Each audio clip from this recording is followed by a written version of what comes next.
Hey everybody, it's Rich Hughes and I'm coming to you from my bedroom here in Park City, Utah. You know, I really like this Park City. Just a nice place.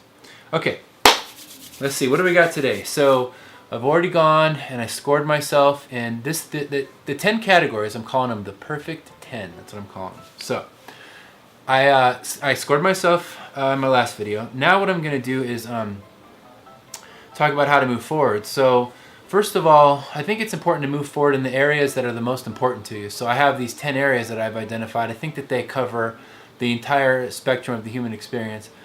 Everything fits in there. But some of those areas are going to be more important to you than others. So for example, you know, intimate relationship might be the most important area to you. For another person, you know, it could be finances. If it is, you're crazy.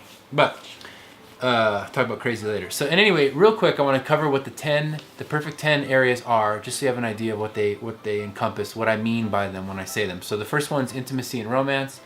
It's simply what it sounds like. What's the quality of your intimate relationship? Is it really passionate? Is it really loving? Super connected? Great sexuality?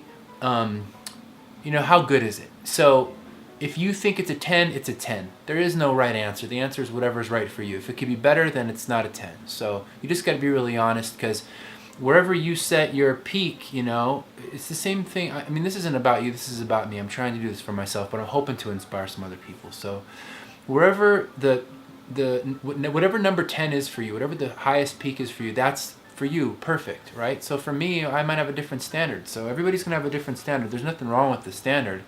Just the question is, are you achieving it or not? So the first one, intimacy and romance. The second one is friends and family. So it's basically personal relationships. What are the quality of your personal relationships, both with your friends, people you work with, your family? How do you feel about those, and how much better can they be?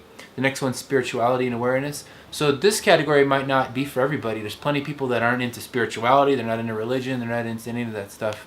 They're in this world. They were born into it, and it's miraculously here. For me, there is something amazing happening here, and the depths of your awareness reveal more and more and more of it. And it's actually not even your awareness; it's just awareness. But that's a whole nother thing. So the question is, how deep is your either religious or spiritual awareness, and how much further do you think you could take it? The next category is love yourself and play. So it's basically just like, how much fun are you out there having? You know, like when you're a kid, you know, you do stuff because it's fun. You don't do it because there's some reason to do it. You just, you know, you go outside and you roll around on the grass and you know, scrape your knees up and do whatever. So, you know, as we get older, everything becomes, you know, almost like this video seems like really serious, you know, but it's not serious. And so, you know, like for me, I really love mountain biking. I'm all geared up with all this great mountain biking stuff. When I go do it, it's just straight fun, period. There's no point to it other than to have fun. So that's that category. So the question is, love yourself, play. How much are you loving yourself? You know, I've asked people that sometimes. I ask myself the question, and sometimes I go, I'll ask somebody, what was the last thing you did to love yourself? And they go, I don't even know what the hell I'm talking about. So the question is, you know, if you were to love yourself, if you were to like take a day for yourself and just treat yourself really well, what would you do? And are you doing that kind of stuff regularly? If not, then you probably want to increase that. The next one's physical fitness and health. That's pretty obvious. Physical fitness, how physically fit are you? You know, are you in good shape? Are you in like the shape that you'd like to be? You know, a lot of people think, oh, well, you know, I'm 40 now, so, you know, I'm stuck with this beer belly and this, you know, whatever. And that's just bullshit. I'm 40. I'm in the best shape I've ever been in. So, and you know, plenty of people are. So, you know, you got to watch the stories that you tell yourself about what you're capable of being or doing. You're really capable of incredible stuff. So, you know, score yourself accurately on that one. Health to me is more like, you know, physical fitness is one thing. Health, I kind of associate it more with the general health of the body. You know, your diet, all that kind of stuff. You understand. The next one is give and contribute. So it's really just about, you know, what are you putting out into the world as far as contribution goes? You know, maybe volunteer work, maybe it's helping your friends and family, anything that's not Scroogey shit. You know, stuff where you're giving back. You know, and I think it's really, really an important area. Career mission is the next one. Some people have a job. I learned this to Tony Robbins. It's awesome. It's like some people have a job. Like when I was a waiter, I had a job. I just showed up and I was a waiter. Okay, couldn't give a shit less about it. Then you get into careers. So the next thing I did was I was a webmaster, and actually, I learned that skill, and it's more of a career. I enjoyed that for a while. And then now, my whole life is my mission. Everything that I'm doing is my mission. This video I'm making for you is really my mission. So as is this whole project, really, to live a balanced life, So that's that category. So for, depending on your job, depending on your work, depending on your focus in your life, you'd have to score yourself. So if you're a career person but you don't like your job, you really should change it. There's no reason to spend 40 hours a week doing something you don't want to do. There really isn't. You go, well, I have a family to care for, or what, I have necessities. Everybody does, and there's plenty of ways around it if you just get determined and become aware of new possibilities. Because a lot of times what we do is we only see what's around, what's available to us, but there's all these other perspectives that are available, but we just see one little narrow view, and that's not the only view. So the next one is finances and investments. I have 0 investments. I have some savings, and I don't know shit about investing, so this is going to be an interesting area for me. My finances are pretty good, they're not great. I make decent money. I'll talk about that stuff later, but in any case, the question is, where are your finances and your investments and such? Because that's a real part of this reality, right? I mean, I'm staying in this nice place here in Park City because my finances will allow it. Next one is art and creativity. Now, this one's maybe like spirituality and awareness for some people. Some people just don't have the desire to be creative, or they feel that they're not creative, Now, I don't know that that's always true. I think that probably most everybody has some spark of creativity someplace in them, and whether they've cultivated it or not is the question. So, for me, I do all kinds of stuff to be creative. I made the website from scratch that you're looking at, right now. I'm a musician. I do all kinds of stuff that's creative, and it's I love creativity because a lot of art and stuff puts you very into the present. So for when I'm working on music, my mind's not running off thinking about other things. It's totally involved in whatever I'm doing, as is true with most artistic expressions. So I think it's a really important area. So the question is, how much of an outlet for art and creativity do you have, and how much more do you think you could have? And if you really went into it, what could you create? And I think this is one of the areas that people have a lot of room for growth in, because as we get older, most of us are not very creative and artistic, and it's a really fun thing that is so unique to you because the levels of expression are so vast. The next one is freedom and time. It's simply, how much freedom do you have in your life? Can you go where you want? Can you do what you want? How much time do you have to go and do those things? Like for me, this is one of my areas I'm doing better in. I can pretty much go do whatever I want to do whenever I want to do it. I also have a job that I'm very responsible with, a career, and I do a lot of different things to make money. But I definitely always try to balance them out against freedom. If I have to be there and I'm locked down to do it, it's out. It's out for me. So those are the 10 areas. Okay, so in order to, for me, this is an experiment for myself, really. Hopefully some other people get inspired and make some changes in their life. That's the whole goal of doing it. Because let me tell you something.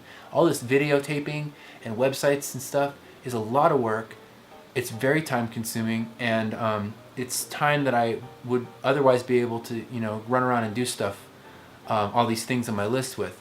So to me, the reason I'm doing this is twofold. It's really to kind of keep myself on point and motivated, but also really because I hope it inspires somebody else, So thank you for watching this.